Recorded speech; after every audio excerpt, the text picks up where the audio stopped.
The development of a high potential, unlike all other processes, unfortunately cannot be cut out as a one size fits all. Each high potential individual is a unique person, and therefore, while we will have a standard set of interventions that we would do, it has to be very customized to the individual that we have. So, we will have to put them through an assessment center, we will have to have customized one-on-one coaching.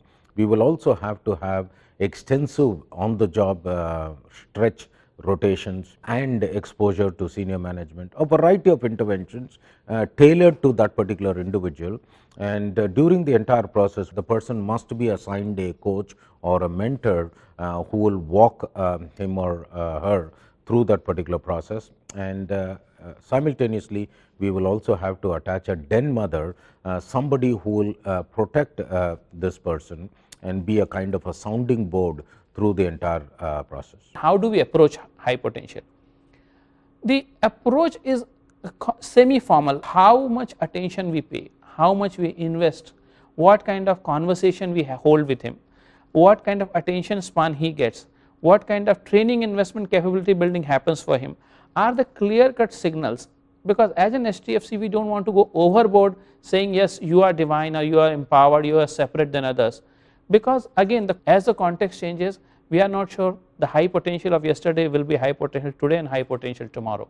We reward people over a longer span of time rather than giving just quid pro quo. Normally we focus a lot on the training programs, but which in my mind is the simplest, or if I can say the laziest way to develop the high potential. If you develop a person with skills and don't offer him or her challenging enough assignments, the skill outsmarts the assignments, challenges, and the person gets bored.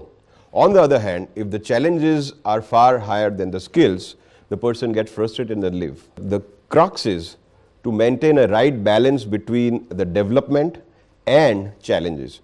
So in my mind, the way we develop high potentials is where we support the development opportunities or the development initiatives of a high potentials with a robust career framework which provides enough challenging assignment to the high potentials. Otherwise, it's a waste. We put people on real test, because you may have a person on a box, he may be waiting for a next level, but during that time, is he really able to cope with those realities when he actually get to the next level? So it's basically validating our first level assessment by managers. We have also started linking it to the business planning very strongly. Our original model of operations was that we are a brokerage firm.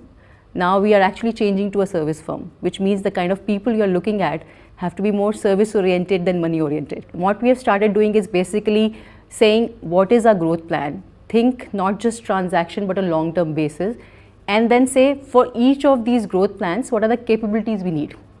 And therefore linking it to clearly the potential and saying this is a potential, this is a capability required, and therefore how we plug the situation. So what we call a strategic fitment of role.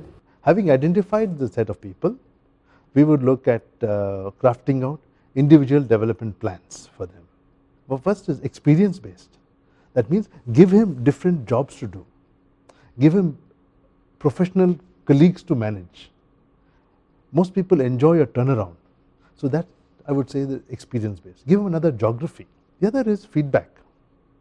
Very often, again culturally we shy away from feedback.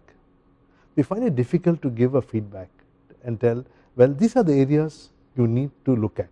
Just to summarize, experience based, feedback based and education based strategies help in developing high potentials. It depends on the size of the organization, it depends on why you are trying to develop high potentials, because normally high potentials are developed for building successes for future, but a lot of progressive organizations are looking at creating a talent bench on a continuous basis.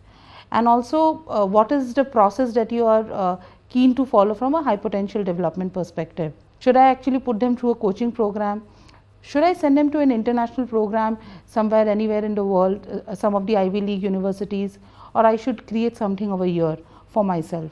Again, the answer is in why you are trying to develop these people. The clarity of purpose becomes key.